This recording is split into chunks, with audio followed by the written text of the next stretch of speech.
I'm Ian Thompson. I'm an engine programmer, principal programmer. Philip Boole, I'm the design director on Dawn of War Definitive Edition. Hi, my name is Roland Longpre. I'm a principal artist here at Relic Entertainment. I'm Emily Hermstead, and on Dawn of War, I'm a UI UX artist. Hey, hi, I'm Alan Dilks. I'm a 3D artist. I have been a Warhammer fan for many, many years, going back to the late 80s. My fandom probably started here at Relic Entertainment. I was on the original project. I didn't know much about it then, but working with people like Jay Wilson and Andy Lang, they made it very, very easy to fall in love with the universe. Jay Wilson was full of energy. Anything we worked on, he came over, got us excited about it. It definitely started working on the first Dawn of War game, just being thrown right into it and overwhelmed with how cool it was. And then, working on the games over the years, just, you become a fan. So I had a stage of having a Dark Eldar army, a Tyranid army, and a Space Marine army, and models that I just wanted to paint. They're so gorgeous. I came to Relic at the end of 2005 to work on the project that became Dark Crusade. I believe I actually coined the term Dark Crusade. I worked on that as a campaign designer and narrative designer, and then went on to work on Dawn of Wars 2 and 3. What has been really interesting about working on this project is revisiting code that I recognized from 20 years ago. So I worked on Impossible Creatures.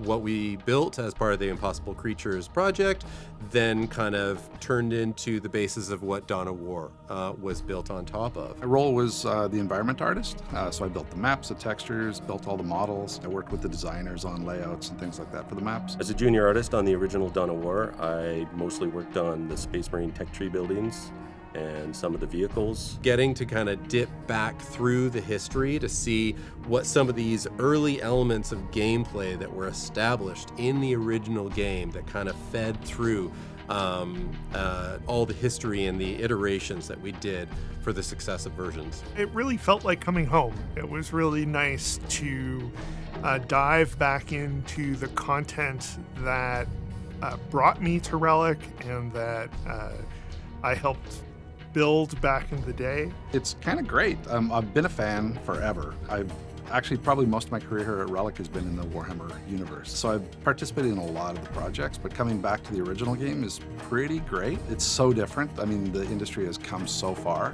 but it was very, very exciting to get back to sort of what we worked on way back when and think of ways to improve it. Coming back to the Dawn of War franchise after 20 years has been a trip. It's been a blast. Stuff comes flooding back that you thought you'd completely forgotten. Units you worked on, units other people worked on. The thing that surprised me the most going back to the original Dawn of War was how well the gameplay stood up. Coming back to the gameplay just still felt really good. The sync kills are still satisfying.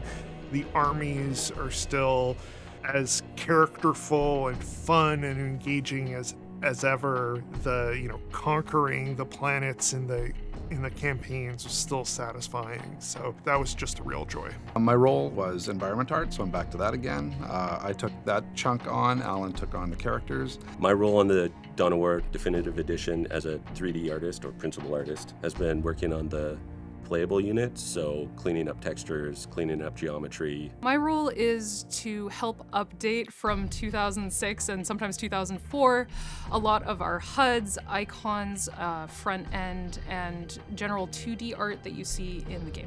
We've had some really great opportunities to enhance the visuals and repackage the campaigns in ways that you can play them more easily. Part of it was making sure that this stayed true to the original content, that you would still feel the same thrills that you did playing it 20 years ago, that the people who've been modding the game and keeping it thriving for over a decade would still be able to do that with the Definitive Edition. I also want to take the opportunity to thank the modding community. These are truly dedicated fans who loved Dawn of War, saw even more potential, and dove in to realize that potential. They've created some truly amazing things, and I can't wait for others to enjoy them. I'm really wanting to make sure that it is the game that we made so many years ago, but with the extra kind of polish and clarity that comes with a modern gaming experience. There are so many things that we've learned to do better as we've made games over the decades. And so bringing those elements, but really trying to make sure that those are not erasing the elements and qualities that were the magic that kind of put together that game when we originally made it.